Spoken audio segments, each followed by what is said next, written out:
In this lecture, we're going to talk about cognitive plasticity.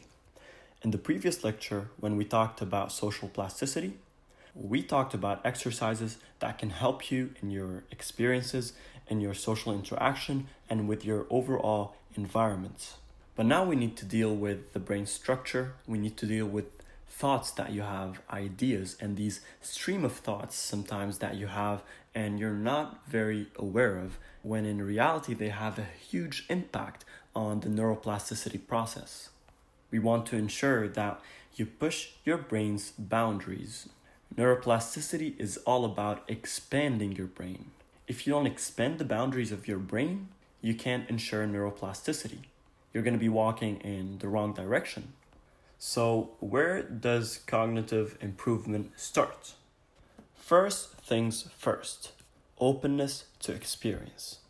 We did talk about this concept in social plasticity, but in social plasticity, we were talking about openness to experience when it comes to society more than on the cognitive level. You need to look into ideas you didn't look into before. You need to, let's say, if every single time you read personal development books, you might want to buy 3 or 4 novels and read them. If you always listen to classical music, you might want to listen to a little bit of pop. This openness to experience will, of course, expand your mind and expand your neural structures. Second thing is creativity, thinking, and imagination. And nowadays, again, going back to technology, our creativity is decreasing, our thinking is decreasing, and our imagination is decreasing. When you're using your phone, you don't have to think. When you're watching Netflix, you don't have to think. And even when you think, you're looking at your phone and you're thinking, you're eating, you don't think about your food, you think about your phone, you think about what you're seeing. You're at the gym, you don't think about what you're doing, you think about the music you're listening to and you're enjoying it. When you get bored, instead of drawing something, playing some music, learning a new instrument, making a piece of art, you would sit down and watch Netflix or just text friends or send them Snapchats. So you need to get creative. You need to make it a habit to make some art, play music, do anything creative, anything artistic. Usually art and creativity, they go hand in hand. So try, let's say, twice a week, just take half an hour and do something creative. Even if you don't want to make a piece of art, maybe you don't like art, do some thinking. Thinking and imagination can also expand your creativity. Maybe you have a problem at work that you need to solve tomorrow, and you have half an hour where you're free. Maybe instead of watching Netflix, you want to go to your room, put on some good music that would make you relax and not distract you. Close your eyes, think about the problem, and think about all the possible solutions. And just keep thinking about everything for half an hour or 20 minutes. Put an alarm and don't get distracted by anything. Just close your eyes and think. Get creative, use your imagination. And if you do this, most probably you're going to find a better solution than you would have the next day. The next day when you woke up early and you went to work and work is stressing and you need to figure it out by the end of the day, this pressure will not make you as effective as the previous day where you had nothing to do and instead of watching Netflix, you sat down and you thought about it, you brainstormed really well. One thing that's also included in the course that you can use to become more creative is mind mapping. Mind mapping enhances your creativity and imagination and of course thinking in an amazing, phenomenal way that I can't even explain it. Nobody ever used mind mapping and didn't notice significant improvement in all of these areas. And lastly, mental cognitive stimulation. Getting as much stimulation on the brain and as much consistency of those stimulations as possible. This stimulation can come from talking about some philosophy with people. It can come from meditating. It can come from going to the gym. It can come from eating something and being conscious about what you're eating. It can be being in the now, living in the now, and being conscious of the now. Playing games, doing art, dancing, even partying. All of these would ensure mental cognitive stimulation And what's going to block this mental cognitive stimulation is using your phone, watching Netflix, watching TV. This is where your brain can actually get to a point where it shuts off. No thoughts in your brain, only eyes watching and you perceiving what you're seeing. That's it. And I know I talked a lot about technology, but because one of the main thing that's blocking all the different areas that you need to work on is technology and is smartphones and is social media. That's why it's so important to understand how it works and how you can control it more. Now we're going to move on to meditation. I mentioned meditation and mindfulness a few times, but this is the part where I'm going to talk about it with a little bit more details. We're going to mention it later, but to just link it to another idea. But you're going to get to it when you get to it.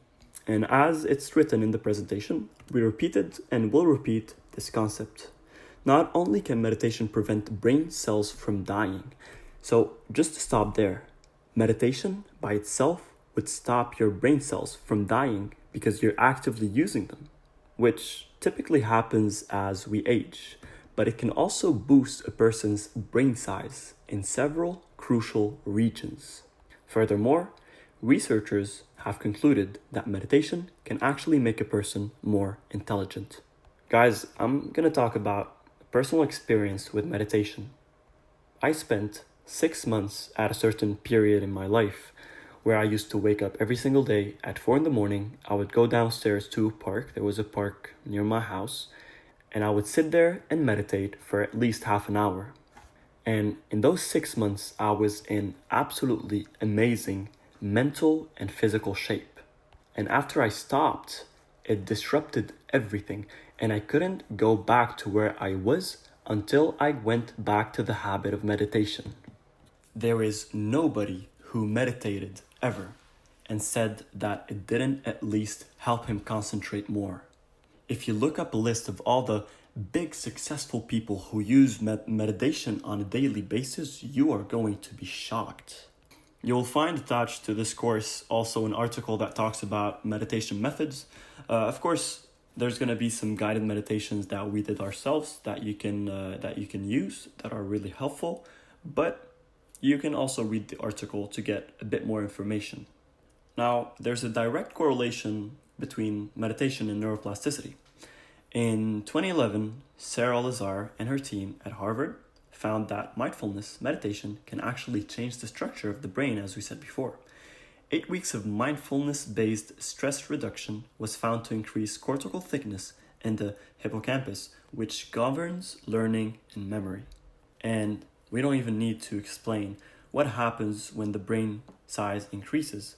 That, of course, means that there are more brain cells, and with more brain cells, you will have more brain energy, you will ensure more neuroplasticity, and especially because it's affecting your learning and your memory, which are two essential parts when it comes to neuroplasticity.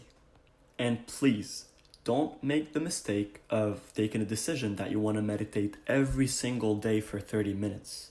I promise you, you will get drained and you will not be able to keep the consistency. Just as we talked about the gym, when there's a fat person who's not comfortable there and he takes it step by step, you need to also take it step by step. Maybe start with 2 minutes of meditation every day for a week, then go to 5 minutes, then after a week go to 7.5, 10, until you get to a point where you're satisfied with the time you're meditating, and then you're good to go.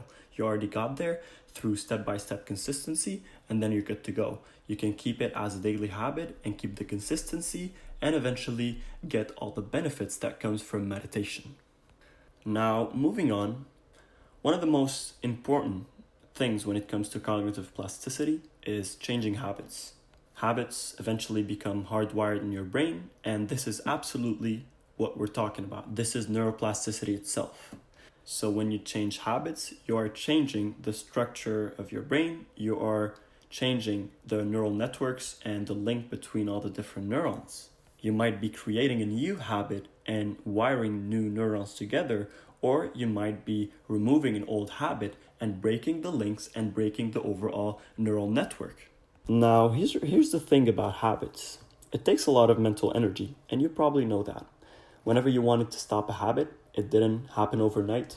Nobody just woke up one day and said, I'm going to start going to the gym, and they went to the gym for the rest of their lives. Maybe very rare cases that I'm not aware of, but most of the times, 99.9% of the times, this is not how it happens.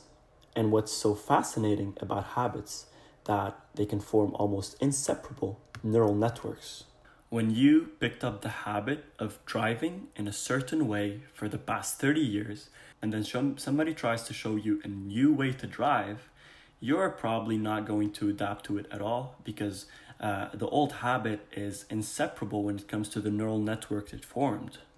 And as we mentioned before, there is a big section about habits where you're going to learn how to overcome them and deal with them and create new habits, eliminate or replace. You're going to know everything about habits. Now, next, we're going to talk about physical exercise. Even though it's physical, it has direct cognitive plasticity effects. First off, endorphins are only one of many neurotransmitters released when you exercise. Physical activity also stimulates the release of dopamine and serotonin, and these brain chemicals play an important part in regulating your mood. That's why before, when we were talking about how if you force yourself to go to the gym when you're feeling lazy, you're probably going to feel that your mood is better when you come back from the gym. You're going to feel this sense of accomplishment, and just the release of chemicals in your brain will make you feel better overall. Will just give you a better mood. If you're in a bad mood, you will definitely feel a little bit better. And mood brings us back to emotions and feelings.